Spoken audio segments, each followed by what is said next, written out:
Hi friends, welcome to my channel. ఈరోజు మనం prepare చేయబోతున్న రెసిపీ వచ్చేసి చికెన్ ఫ్రై. చాలా సింపుల్ అండ్ టేస్టీగా ప్రిపేర్ చేయబోతున్నాం అనమాట. దీనికోసం ముందుగా మనం స్టవ్ ఆన్ చేసుకొని స్టవ్ పైన ఇలా మందంగా ఉండే ఒక కడాయిని పెట్టుకోండి.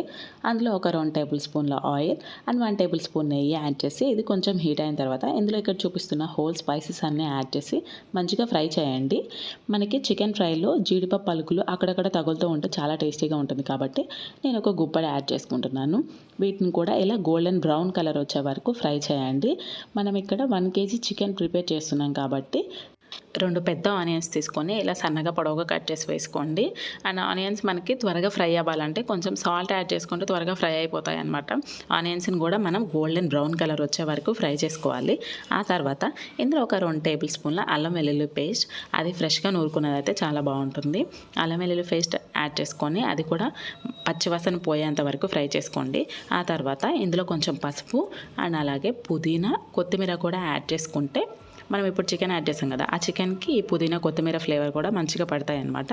సో ముందుగా శుభ్రంగా కడిగి పెట్టుకున్న చికెన్ని కూడా తీసి ఇందులో యాడ్ చేసుకోవాలి. చికెన్ యాడ్ చేసిన తర్వాత మనం మంటని మీడియం ఫ్లేమ్లో కానీ లో ఫ్లేమ్లో కానీ అసలు పెట్టొద్దు. హై ఫ్లేమ్లో పెట్టి మూత పెట్టేసి ఒక 10 మినిట్స్ అలా కుక్ చేయండి. మధ్య మధ్యలో మూత తీసి కదుపుతూ ఉండాలి, లేదంటే అడిగంటుకునే ఛాన్స్ ఉంటుంది ఖచ్చితంగా. ఇలా చికెన్లో వాటర్ అంతా ఎవాపరేట్ అయిపోయిన తర్వాత ఇందులో సాల్ట్, కారం, గరం మసాలా యాడ్ చేసుకోవాలి. ఇలా యాడ్ చేసిన తర్వాత మంచిగా మిక్స్ చేసుకొని ఇలా మూత పెట్టేసి 5 to 10 మినిట్స్ ఇలా మీడియం ఫ్లేమ్లో కుక్ చేసుకోండి అనమాట. చూసారా, ఇక్కడ మనకి ఆయిల్ అంతా సెపరేట్ అయిపోతుంది. అంతే, మన చికెన్ ఫ్రై రెడీ అయిపోతుంది ఆల్మోస్ట్ ఆల్. ఇప్పుడు ఇందులో మనం కొంచెం 1 టేబుల్ స్పూన్ ధనియా పౌడర్ యాడ్ చేసుకోవాలి. ధనియా పౌడర్ యాడ్ చేసి మంచిగా మిక్స్ చేసి ఒక 5 మినిట్స్ అలా సిమ్లో ఉంచేసేయండి. ఆ తర్వాత ఫైనల్ టచ్ కింద కొంచెం కొత్తిమీరని యాడ్ చేసుకుంటే ఎంతో సింపుల్ అయిన టేస్టీ చికెన్ ఫ్రై రెడీ అయిపోతుంది. Thank you for watching friends. Like, share, comment and subscribe చేయండి.